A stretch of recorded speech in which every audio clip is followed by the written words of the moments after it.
Hello friends, नमस्कार। Welcome to my channel. तो चलिए स्टार्ट करते हैं आज का सेशन। ओके, आज का सेशन हमारा है क्या, हमारा द्विवेदी युग के बहुत ही महत्वपूर्ण क्वेश्चंस और प्रयोगवादी युग के हैं। ठीक है। अयोध्या सिंह उपाध्याय द्वारा रचित रीति ग्रंथ का नाम क्या है? अयोध्या सिंह उपाध्याय द्वारा रचित रीति ग्रंथ का नाम क्या है? ओके, क्या रीति सर्वस्व है, या फिर रस पीयूष है, या फिर रस कलश है, या फिर रस रत्नाकर है? ओके, क्या हो जाएगा इसका राइट आंसर? अयोध्या सिंह, इसमें द्विवेदी युग, छायावादी युग और समकालीन कविता के क्वेश्चन हैं। तो यहाँ पर रस कलश हो जाएगा इनका रीति ग्रंथ किसका? अयोध्या सिंह उपाध्याय का। नेक्स्ट क्वेश्चन है कि दिनकर के किस काव्य ग्रंथ में कामाध्यात्म का विवेचन है? रश्मि रसी में है, या फिर कुरुक्षेत्र में है, या फिर हुंकर? तो यहाँ पर उर्वशी में है, और उर्वशी पे इन्हें क्या मिला था? तो साहित्य अकादमी मिला था ओके। नेक्स्ट क्वेश्चन नंबर 3 है कि क्वाश इसमें से किस कवि की कृति है? तो ये बालकृष्ण शर्मा नवीन की है। क्वाश किसकी है? तो बालकृष्ण शर्मा नवीन की रचना है। ओके, नेक्स्ट क्वेश्चन देखेंगे, कौन सा कवि तीसरे सप्तक का नहीं है? शमशेर बहादुर सिंह, विजय देव नारायण शाही, मदन वात्स्यायन, या फिर केदारनाथ सिंह? तो इसका राइट आंसर क्या हो जाएगा? कौन से कवि? तो केदारनाथ सिंह नहीं है। ठीक है, शमशेर बहादुर सिंह नहीं है तीसरे सप्तक के। ओके, बाकी ये विजय देव नारायण शाही, मदन वात्स्यायन, केदारनाथ सिंह, ये तीनों किसके हैं? तो ये दूसरे सप्तक के हैं। नरेश मेहता किस सप्तक के कवि हैं? नरेश मेहता किस सप्तक के कवि हैं? तार सप्तक के, दूसरा सप्तक के, तीसरे सप्तक के, या फिर किसी के नहीं? यहाँ पर दूसरे सप्तक के हैं नरेश मेहता। नरेश मेहता दूसरे सप्तक के कवि हैं। ओके, दूसरे सप्तक के कवि कौन है? नरेश मेहता हैं। और कौन से हैं यहाँ पर? तो भवानी प्रसाद हैं। ठीक है, भवानी प्रसाद हैं। तो कौन है दूसरे सप्तक के? तो दूसरे सप्तक के नरेश मेहता हैं। ओके, यहाँ से 2 से 3 क्वेश्चन निश्चित ही बनते हैं। ठीक है, 1951 में कौन सा सप्तक प्रकाशित हुआ? 1951 में कौन सा सप्तक प्रकाशित हुआ था? क्या तार सप्तक, या फिर दूसरा सप्तक, या फिर नया सप्तक? तो यहाँ पर दूसरा सप्तक हुआ था 1951 में। ओके, सावन मेघ किस कवि की लिखी कविता है? सावन मेघ केदारनाथ अग्रवाल, केदारनाथ सिंह, या फिर अज्ञेय, या फिर मुक्तिबोध? तो यहाँ पर राइट आंसर क्या हो जाएगा? सावन मेघ कविता किसकी है? सावन मेघ कविता किस कवि की है? ओके, तो यहाँ पर राइट आंसर हो जाएगा अज्ञेय। अज्ञेय ने बहुत ही ज़्यादा प्रकृति को लेकर के क्या लिखा है? अपनी कविताओं को लिखा है। ओके, अज्ञेय जी और सुमित्रा नंदन पंत, इन्होंने प्रकृति का वर्णन बहुत ही मार्मिक ढंग से किया है अपनी कविताओं में। ओके, नेक्स्ट क्वेश्चन देखेंगे। क्वेश्चन नंबर 8 है हमारा। क्वेश्चन नंबर 8 है कि साहित्यकार कला और साहित्य को कॉमर्शियल पोर्नोग्राफी के स्तर पर उतरते जा रहे हैं, यह कथन किस आलोचक का है? क्या चंद्रकांता देवतले का है, या फिर कुमार विमल का है, या फिर रामविलास शर्मा का है, या फिर रमेश रंजक का है? क्या हो जाएगा इसका राइट आंसर? क्वेश्चन नंबर 8 का राइट आंसर क्या हो जाएगा? तो क्वेश्चन नंबर 8 का राइट आंसर हो जाएगा क्या?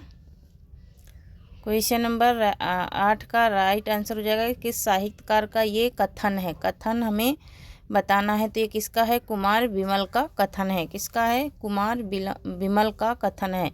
नेक्स्ट क्वेश्चन है, दुख सबको मांझता है। बहुत ही इम्पोर्टेंट है, दुख सबको मांझता है।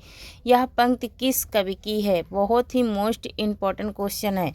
नरेश मेहता, धर्मवीर भारती, अज्ञेय, या फिर गिरिजा कुमार माथुर? किसका है? ओके, ये किसका है? तो ये अज्ञेय का है। दुख सबको मांझता है ना, तो ये अज्ञेय की क्या है? पंक्तियां हैं। अज्ञेय की कविता की पंक्तियां हैं। कौन? दुख सबको मांझता है। नेक्स्ट क्वेश्चन है, क्वेश्चन नंबर 10 है कि प्रार्थना पुरुष के रचयिता कवि हैं। प्रार्थना पुरुष के रचयिता कवि हैं। प्रार्थना पुरुष के रचने वाले कवि कौन हैं? भवानी प्रसाद मिश्र, या फिर नरेश मेहता? तो नरेश मेहता हैं प्रार्थना पुरुष के रचयिता। नरेश मेहता हैं प्रार्थना पुरुष के क्या? रचयिता हैं। ओके, नेक्स्ट क्वेश्चन देखेंगे। क्वेश्चन नंबर हमारा 11 है, इनमें से समकालीन कविता से जुड़ा कवि कौन है? नरेश मेहता, धूर्मिल, मुक्तिबोध या फिर दुष्यंत कुमार? क्या हो जाएगा इसका राइट आंसर? ओके, इसका राइट आंसर हो जाएगा धूर्मिल। इनका पूरा नाम क्या है? सुदामा पांडे धूर्मिल। और संसद से सड़क तक इनकी बहुत ही इम्पोर्टेंट रचना है, कई बार इनकी पूछी जा चुकी है। शमशेर बहादुर सिंह किस शतक के कवि हैं? तो ये दूसरे शतक के कवि हैं। ठीक है, नेक्स्ट है 13 नंबर है कि नचिकेता किस काव्य ग्रंथ का पात्र है? नचिकेता एक पात्र है और ये आत्मजयी का पात्र है। मोस्ट इम्पोर्टेंट क्वेश्चन है, कई बार पूछा जा चुका है टीजीटी पीजीटी में। ठीक है, नचिकेता किस काव्य ग्रंथ का पात्र? हजार हजार बाहों वाली रचना के कृतिकार हैं। हजार हजार बाहों वाली रचना के कृतिकार कौन हैं?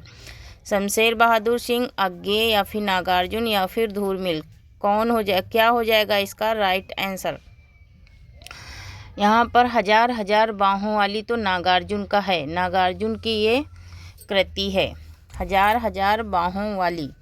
ओके, नेक्स्ट क्वेश्चन देखेंगे। क्वेश्चन नंबर 15 है हमारा। क्वेश्चन नंबर 15 है कि इनमें से चंद्रकांत देवतले की रचना कौन सी है? इनमें से चंद्रकांत देवतले की रचना कौन सी है? भटका मेघ या फिर इतिहास का दर्द या फिर दीवारों पर खून से या फिर अंगीरस? यहाँ पर क्या हो जाएगा इसका राइट आंसर? ओके, इसका राइट आंसर क्या हो जाएगा? दीवारों पर इतिहास का दर्द। ओके, इतिहास का दर्द इनकी रचना है चंद्रकांत देवतले की। इतिहास का दर्द, इतिहास का दर्द इनकी रचना है किसकी? चंद्रकांत देवतले की। नेक्स्ट क्वेश्चन है कि बैरंग बेनाम चिट्ठियाँ, बैरंग बेनाम चिट्ठियाँ किस गीतकार की कृति हैं? तो ये रामदरस मिश्र की हैं। ओके, नेक्स्ट क्वेश्चन है 17 नंबर है कि इनमें से कौन से संकलन का संपादन डॉक्टर शंभूनाथ सिंह ने किया? तो किसका किया था? नवगीत अर्धसती का किया था, नवगीत अर्धसती का। 18 नंबर क्वेश्चन है कि हायु को 1999 संकलन का संपादन किसने किया? हायु की एक कविता होती है जिसने डॉक्टर कमलेश भट्ट ने किया था, और एक जापानी कविता होती है उसको कहते हैं हायुक, और ये 17 वर्ड में लिखी जाती है। इनमें से कौन सा हायुक कविता से जुड़ा है? कौन सा हायुक कविता से जुड़ा है? तो डॉक्टर सत्यभूषण वर्मा, डॉक्टर सत्यभूषण वर्मा।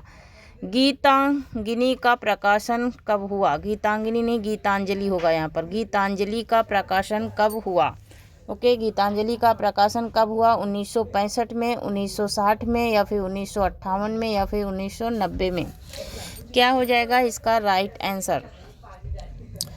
इसका राइट आंसर हो जाएगा 1958 में गीतांजलि का प्रकाशन हुआ।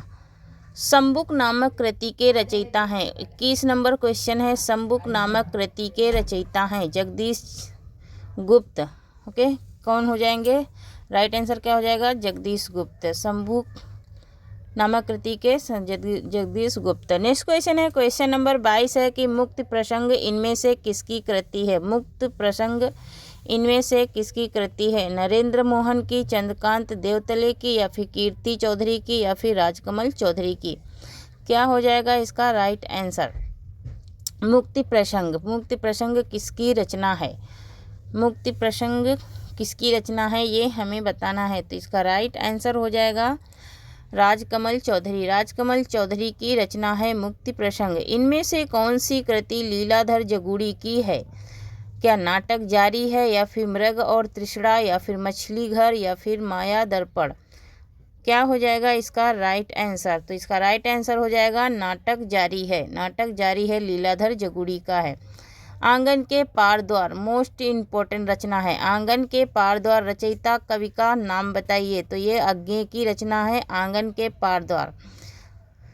कौन सी कृति धर्मवीर भारती की नहीं है? ठंडा लोहा, कनुप्रिया, खुशबू के शिलालेख, 7 गीत वर्ष। तो यहाँ पर खुशबू के शिलालेख इनका नहीं है, बाकी ठंडा लोहा, कनुप्रिया और 7 गीत ये धर्मवीर भारती की रचनाएं हैं। लेकिन खुशबू के शिलालेख किसका है? कमेंट में बताना। गिरिजा कुमार माथुर की काव्य कृति छांटिए।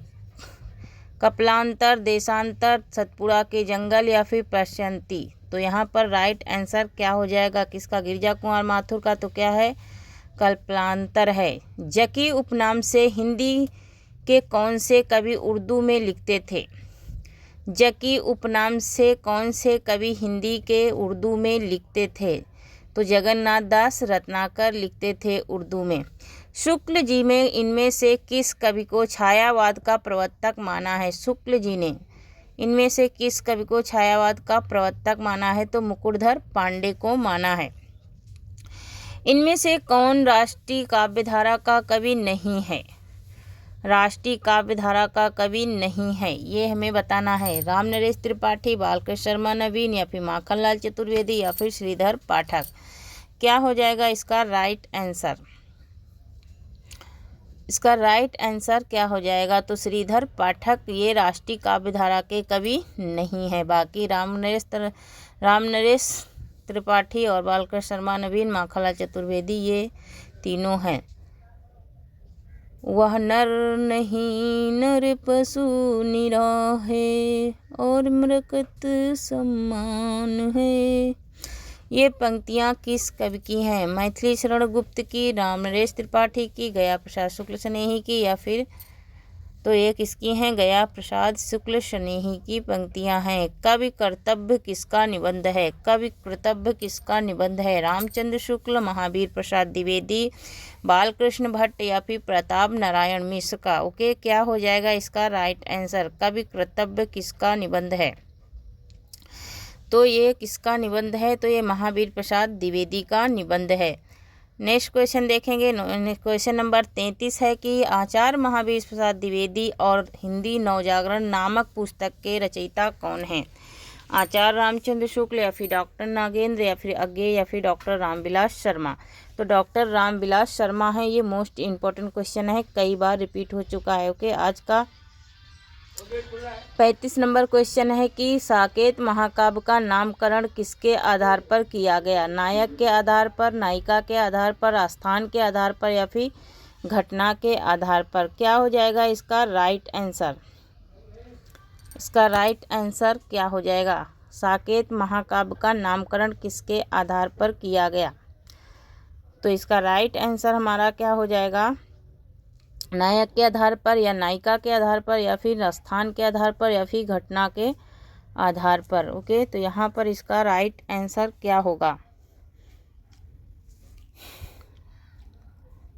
तो इसका राइट आंसर हो जाएगा हमारा क्या, किसके आधार पर किया गया, ये स्थान के आधार पर किया गया। ओके, स्थान के आधार पर ये किया गया। तो थैंक यू फ्रेंड्स, आज के लिए इतना ही। तब तक के लिए धन्यवाद। Thank you. जय हिंद, जय भारत।